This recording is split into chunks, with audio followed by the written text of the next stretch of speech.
حضرت زید بن ارقم رضی اللہ تعالیٰ عنہ سے روایت ہے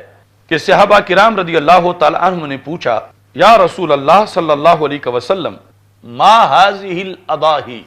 ان قربانیوں کا فلسفہ کیا ہے؟ ما هذه الاضاحی کہ یہ ہم یعنی اتنے جانور ذبح کر دیتے ہیں، پلے پوسے جانور، یعنی صحابہ کا یہ ماں سے سوال کرنا یہ انکار کے لیے نہیں تھا کہ ہم نہیں کریں گے، ہمیں سمجھاؤ تو پھر کریں گے، مطلب یہ تھا کہ ہم کر رہے ہیں، ہم کریں گے، لیکن ہم یہ سمجھنا چاہتے ہیں کہ اس کی حکمت کیا ہے۔ باقی جو آپ نے فرمایا اس میں تو 1% بھی انکار نہیں، نہ اس کے سامنے کوئی ہماری اپنی رائے ہے، وہ ویسے ہی ہے جو ایسے آپ نے فرمایا، لیکن ہم سے جب کوئی پوچھے گا تو آپ سے ہم پوچھ لیتے ہیں تاکہ جب ہمیں پھر پوچھنے کا موقع نہیں ملے گا تو قیامت تک آپ کی زبان کا بتایا ہوا تو نہیں ملے گا، تو آپ ہمیں بتا دیں، ہم آگے بتا دیں گے۔ تو ما هذه الاضاحی یا رسول اللہ صلی اللہ علیہ وسلم، یہ قربانیاں کیا چیز ہیں؟ یعنی یہ صحابہ کا سوال ان حالات کے پیش نظر تھا جو پرویز نے، غلام احمد پرویز ایک نام نہاد ہوا ہے ایک فتنہ، اس نے اور دیگر اس طرح کے کئی لوگ بعد میں اب پیدا ہوئے، یعنی یہ جو کچھ ہونا تھا کہ اول تو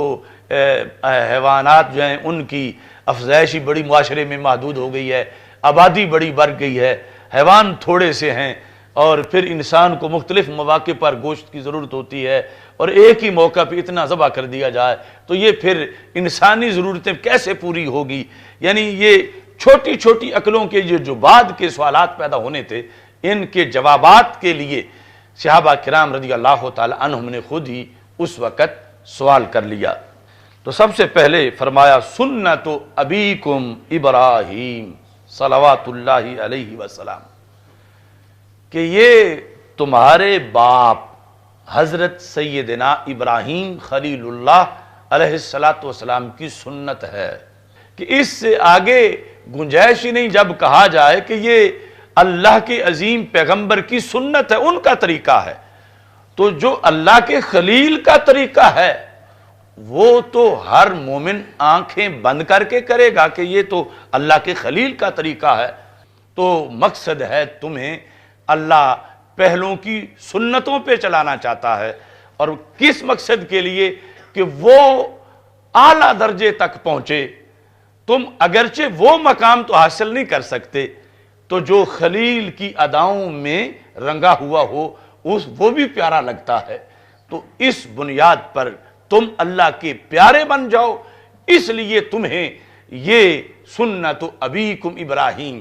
اس سنت کی طرف جو ہے وہ متوجہ کیا جا رہا ہے۔ تو صحابہ کرام رضی اللہ تعالی عنہم نے اس سے پھر آگے ایک سوال کیا، قالو، صحابہ نے کہا فما لنا فیہا یا رسول اللہ صلی اللہ علیہ وسلم، اس میں ہمیں کیا ملے گا؟ یعنی اس عمل کا ذاتی طور پر آخرت میں ہمیں کیا فائدہ ہوگا؟ یعنی یہ صحابہ ترجمان تھے پوری امت کے، کیونکہ آج کے کروڑوں راضی نما سکالر اکٹھے ہو کے کسی ایک سوال کا بھی وہ جواب نہیں دے سکتے جو زبان رسالت سے ملنے والا تھا۔ تو رسول اکرم صلی اللہ علیہ وسلم نے فرمایا بِكُلِّ شَعْرَةٍ مِّنَ الصُّوفِ حَسَنَةٍ، کہ جانور کی اون کے ہر بال کے عوض میں رب تمہیں ایک نیکی عطا فرمائے گا۔ بِكُلِّ شَعْرَةٍ مِّنَ الصُّوفِ حَسَنَةٍ، یہ جو بھینس ہے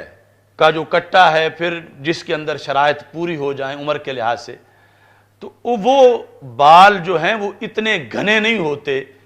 جتنے گھنے بھیڑ کے ہیں یا بکری کے ہیں، یعنی ہاتھ رکھیں تو اتنے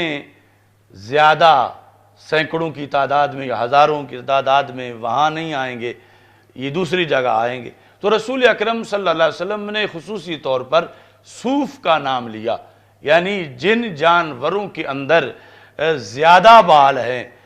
زیادہ ایک بالشت میں اوسطاً زیادہ آبادی ہے بالوں کی، تو رسول اکرم صلی اللہ علیہ وسلم نے فرمایا کہ اس معیار پر سارے جانوروں کے اندر رائج کیا جائے گا۔ بکل شعرۃ من الصوف، اون میں سے